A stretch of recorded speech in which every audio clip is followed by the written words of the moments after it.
Pakistan as a strategy, if you have to create a division, an emotional division, then you have to take those kind of measures that communities come in confrontation with each other.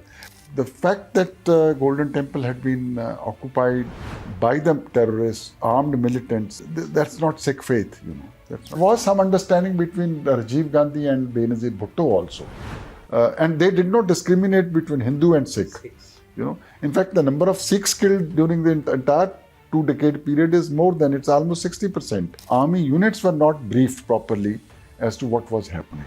There were a few people who left their units and they were marching towards Amritsar because Akal Takht had virtually, crumbled.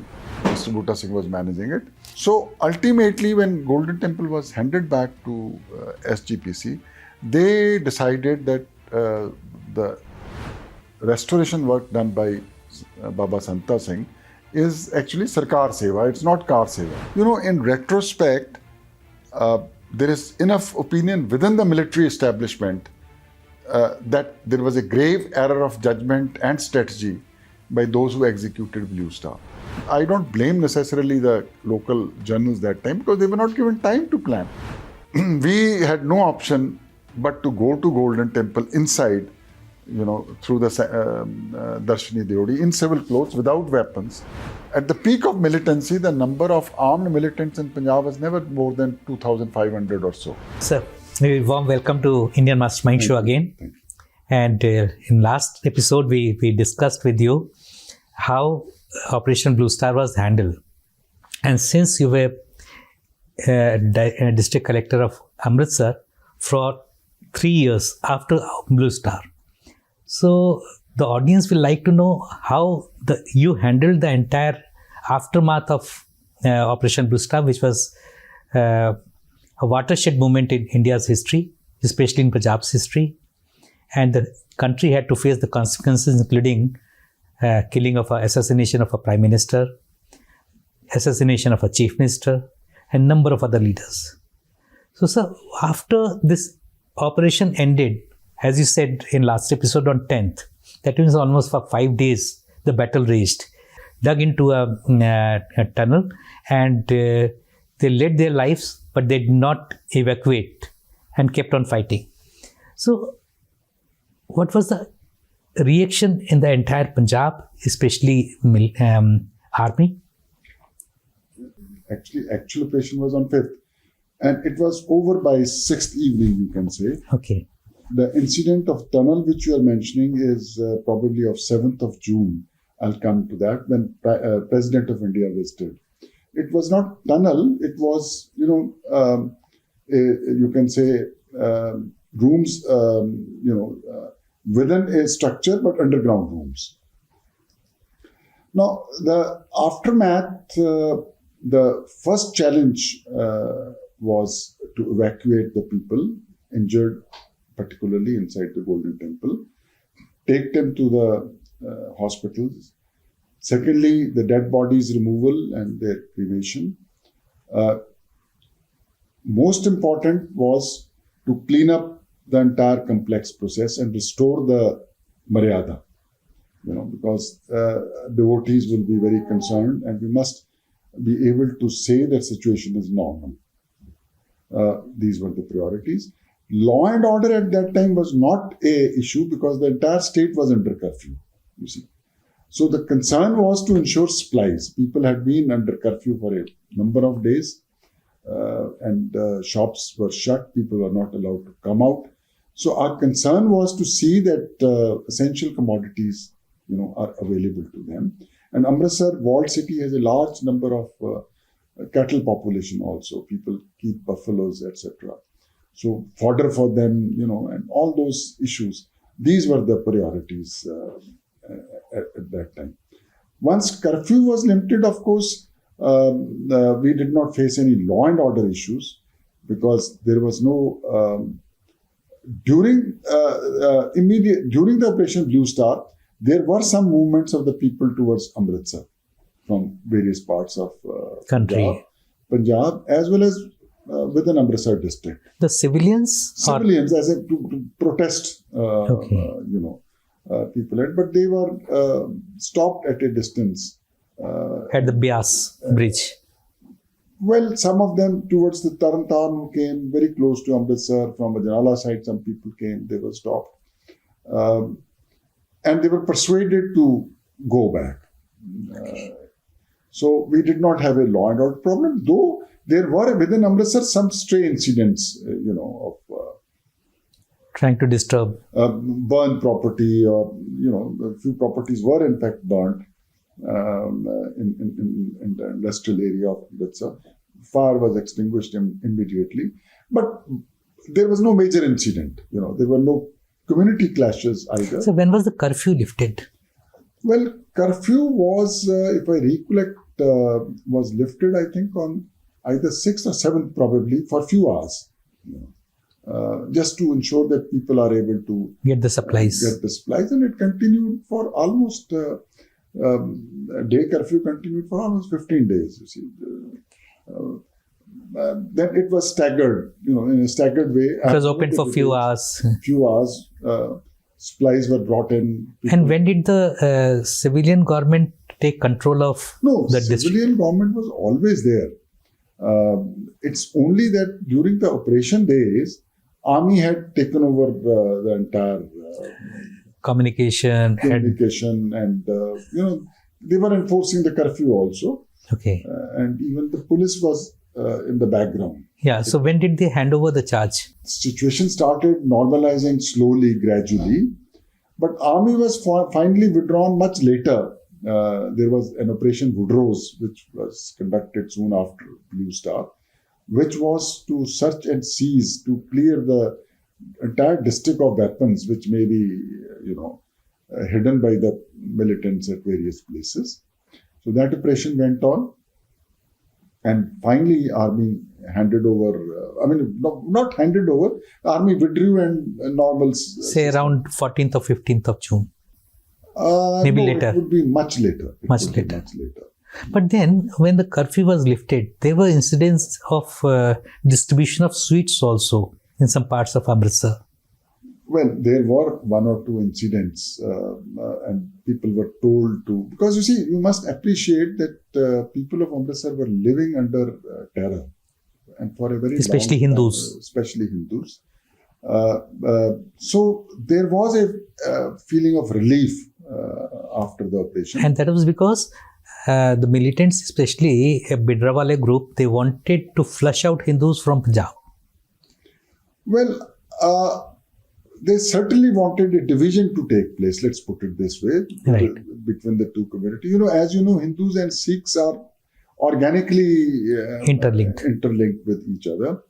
And as a first step, Pakistan as a strategy, if you have to create a division, an emotional division, right, then you have to take those kind of measures that communities come in confrontation with each other. So they started by, mobilizing their sleeping sellers to throw a tail of cow in the temple or throw bidis in a gurdwara. And that naturally aroused the emotions. At a number of places, people took out their respective procession protesting. So the idea was, the strategy of Pakistan was to build up that division among the two communities. This is before killing started. Okay. Then they slowly upgraded it to killings. So these were the stages. Right. So after the operation was over, your first concern was to ensure supplies and maintain a harmony, law and order. On the other hand, you have mentioned that you saw General Jamwal in a very agitated state because number of army units had revolted and they were coming towards Amritsar. Yes. What had happened was that there was a complete censorship throughout the country, and even army units were not briefed properly as to what was happening. So wherever there was, I would say, a little slack control by the local commandants, there were a few people who left their units and they were marching towards Amritsar. And these reports came in from Rajasthan and to as far as Bihar, where Sikh Regimental Center is, Ramgarh is located, these deserters had started moving towards Amritsar. So it was very important to intercept them before they reach, disarm them, so that if they actually reached Amritsar with arms, it could lead into a clash between army and these deserters. Some of them had installed LMGs on their trucks. That could have been very disastrous. Yes. In fact, when the unit near Ganganagar, they were the first to, because it's the closest. To Amritsar, they had an exchange of fire with the Rajasthan police, and they killed one of the Jawans. Then army tried to intercept them. There was a RT unit which also did not succeed, and they managed to reach. Ultimately, it was in Buxar district that a Sikh army general was, he went and talked to them and was able to persuade them to go back, and they were taken into custody, all of them, disarmed and arrested. So, the situation all over was tackled in different ways, but our concern in Amritsar was they should not reach there. Then, once the curfew was withdrawn, once the situation was under control, once the army had withdrawn, and the priority was reconstruction of the temple, Akal Takht, as you said, कि उसकी sanctity maintain करना, दोबारा restore करना. So how was that tackled, and did you face any resistance in going through your job? Army had taken into account that there will be some damage to the temple complex. So they had prepared an engineering EME unit to do the needful. And Punjab PWD department also stepped in. But then once they evaluated the damage, they realized that the task is not going to be over so soon, and it requires much greater effort, because Akal Takht had virtually, crumbled. So at that time, the government decided to involve some segments of Sikhs, and they brought Baba Santa Singh, who was a Nihang chief, to do the Kar Seva. This was not liked by the mainstream Sikh. That was being managed by the Home Minister, Mr. Butta Singh. That's right. Mr. Butta Singh was managing it. So it was not liked. They opposed it, but Akal Takht was kind of repaired largely by Baba Santa Singh with the support of the government. Once the Golden Temple was handed back to the SGPC, they... now, I may also tell you why the government was very keen that it should be restored as soon as possible. Was because there were some information that some radical elements may like to preserve the Akal Takht in its damaged condition. Okay. And which will be a disaster in the sense that it will be a permanent provocation, to the devotees when they visit the temple. So was any media allowed to take photographs of? Yeah, there are enough number of photographs. There's no dearth of photographs of Akal Takht. Damaged. I have given in my book. Okay. There's no dearth. There are movies, there are photographs, everything. So ultimately, when Golden Temple was handed back to SGPC, they decided that the restoration work done by Baba Santa Singh is actually Sarkar Seva. It's not Kar Seva. Right. Because in Sikh faith, the concept is labor of love, which they call Kar Seva. The devotees themselves do it. Voluntary. That's how Akal Takht was built. That's how Golden Temple was built. So they demolished it and reconstructed Akal Takht by Kar Seva. And they declared both Santa Singh and Butta Singh Tankaiya excommunicated from the community. That's right. And they had to repent. They had to. Penance. Yes. We call it religious punishment, Right. So Akal Takht was restored, and you see it today as it was rebuilt by Kar Seva. But wasn't where your administration was not also trying to pacify, or the army also not trying to pacify the SGPC and other say groups to come and rebuild Akal Takht while Santa Singh moved in? No, you see, you have to appreciate this. At that time, emotions were charged. And Santa Singh was brought in without consulting or consent involvement of SGPC and the mainstream Sikh leadership. So he was seen as a government agent by them. Right. And they refused to coordinate or cooperate with him.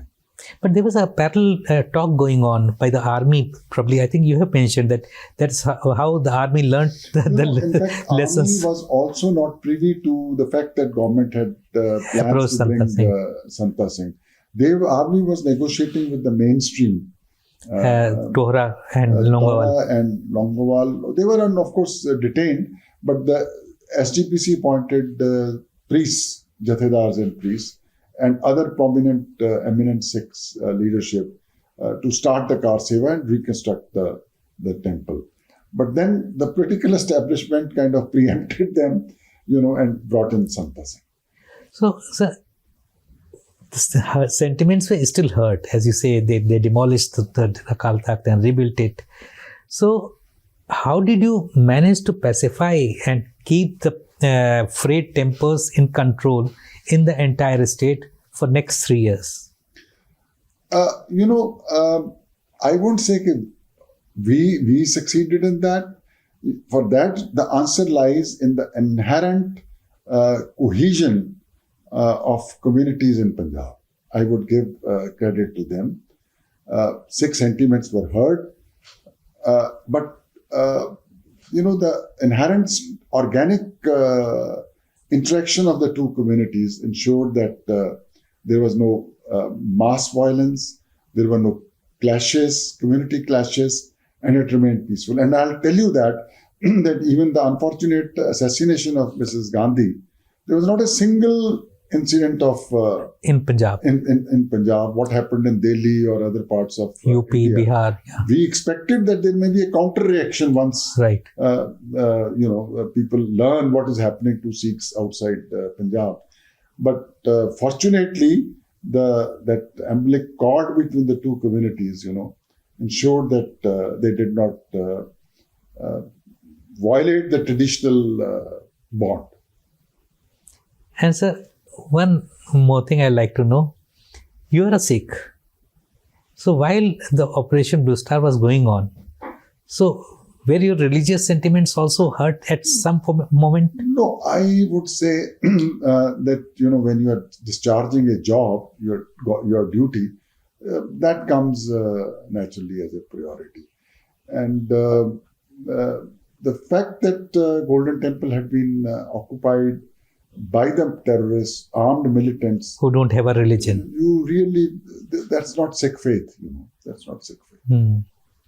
And you also mentioned in a book that since General Brar was a student of General Shah Beg, and if they had communicated before the army action, maybe the whole army action would have not necessitated.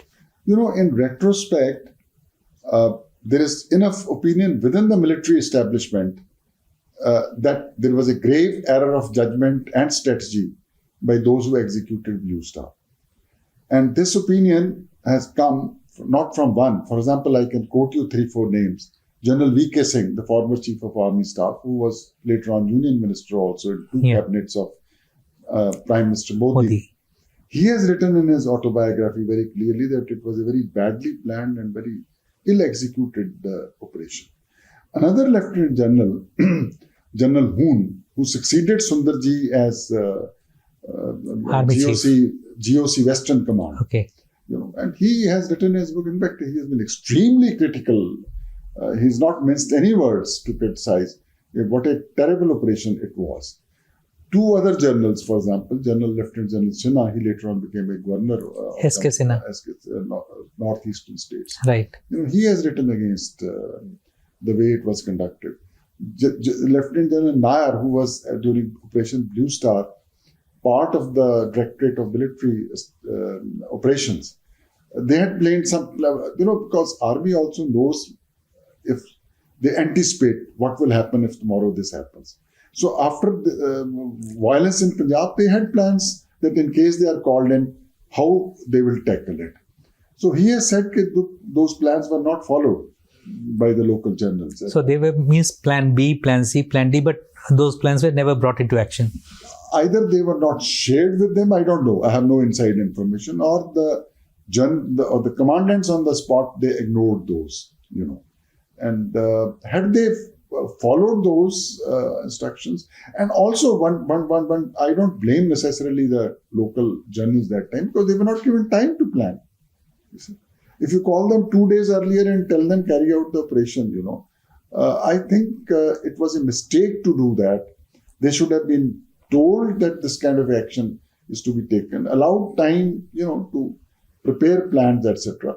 The army units which went into the walled city, because as I told you, Golden Temple is encircled by the population. Right. Very narrow lanes, because it was built ages ago, hundreds of years ago. The narrow lanes, the tanks don't go, the jeep doesn't go, the car doesn't go, and the forces were not familiar with the routes. They didn't have the opportunity to recce the routes. So all those constraints, and then these militants had their machans on private buildings also they had occupied. Yeah. So it kind of became a very complex, complicated situation, which resulted in what happened. And sir, you were also collector of Amritsar when Operation Black Thunder 1 took place. Ji. So what was the difference between Bluestar and Black Thunder 1? Because there was not a single life lost in Black Thunder 1. And again, the militants were flushed out of Golden Temple. First, the level of weaponization inside the Golden Temple and the Morcha Bandi during Bluestar and Black Thunder 1, there is a world of difference. You see, they had weapons inside, but those kind of fortifications were not there. This is one major difference. The second difference was the strategy adopted. NSG came in, and they were told that please do not fire towards the Sanctum Sanctorum, Golden Temple. And these militants had moved on from Akal Takht to the Golden Temple. The then militant Jathedar, Kaunke, he with his followers moved on to the Golden Temple. A situation came when NSG had cleared the complex, and Punjab police had cleared the Sarai complex, Guru Nanak Niwas, etc. So a situation came when the two major generals representing NSG, since they had been told, they said, now we want to go inside the temple. And they were reminded that please do not fire. And there was a bit of tension at that time between civil administration and them, because we categorically told them you are not to fire. And they, from their point of view, were right. They said, if we are fired at, we will respond. We are not statues, you see. Right. So ultimately, I had to tell that, look, you don't want a repeat of Bluestar, so you please go. So they virtually said, all right, we hand over the operation to you. So that was the situation when my counterpart, police officer, SSP, Mr. S.S. Virk, and we were faced with a situation how to deal with it. We had no option but to go to Golden Temple inside, through the Darshini Deodi in civil clothes without weapons, with a loudspeaker. We put that loudspeaker on the Sarovar embankment and announced that I am so and so, with me is so and so, and we request you to come out. Because otherwise you will be committing a sacrilege, and any damage to Golden Temple will be your responsibility. There was no response, so we had to announce it 5, 6, 7 times. When finally somebody from top of Golden Temple waved a cloth and shouted that we have no faith in you. So we said, all right, you tell us who you have faith. And they named one of the Jathedars. priests of the Golden Temple.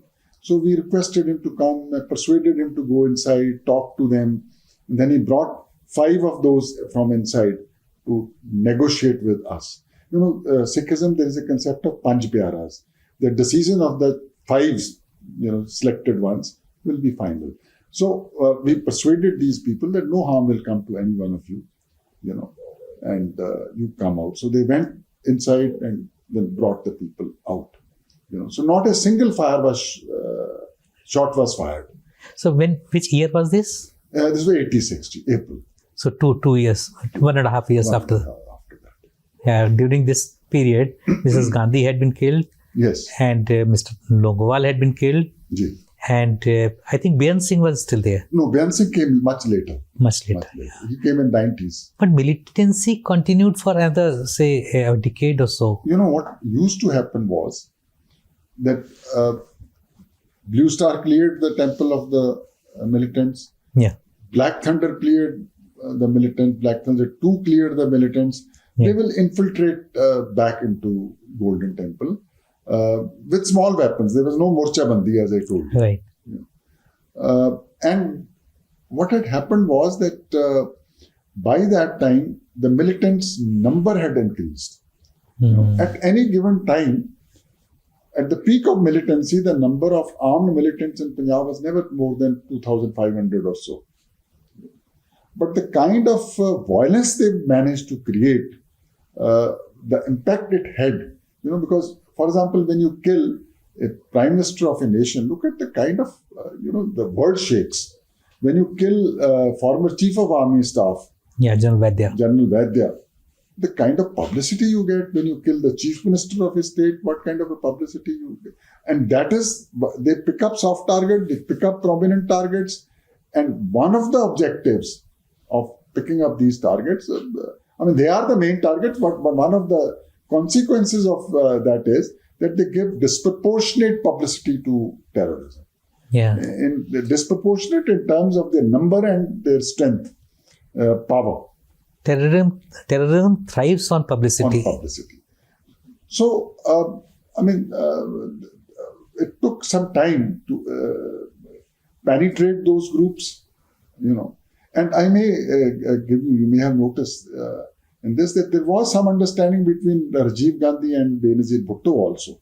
Okay. At that, as a one-time exception, I would say, Benazir was able to persuade her own establishment to share intelligence with India.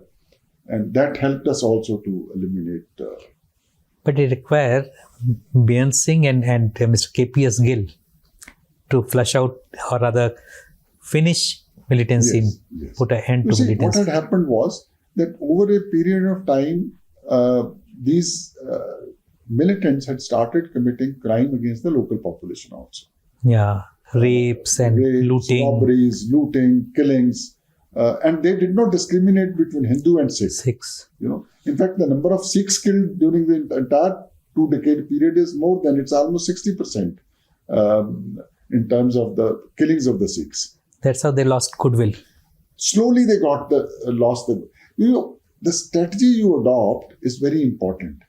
Initially, Bhindranwalas, when he became dominant on the Punjab scene, he was a religious preacher. Now, they were preaching against drugs. He was preaching against alcohol, naam japo, and those kind of things. So it enables you to establish a accord with the people as a religious and as a social leader, and then you slightly divert slowly and get into the others too.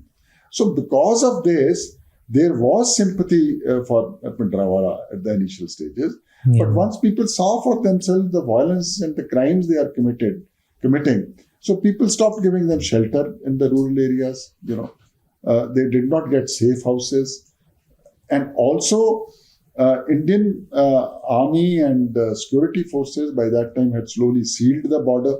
The flow of weaponry from Pakistan, it slowed down. It didn't stop. It slowed down. Weapons are even today coming through drones.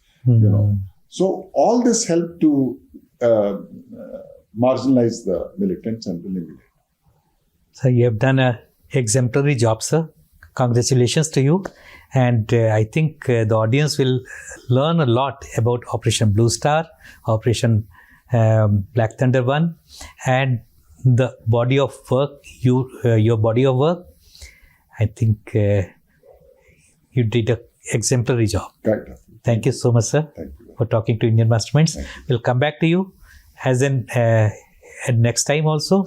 There's so many things we didn't discuss. Your achievements as RTI Commissioner, your achievements as Principal Secretary to Chief Minister, your achievements as Chief Secretary. So, a lot of things remain to be discussed. We'll come back to you again, sir. Thank you. Thank you, sir.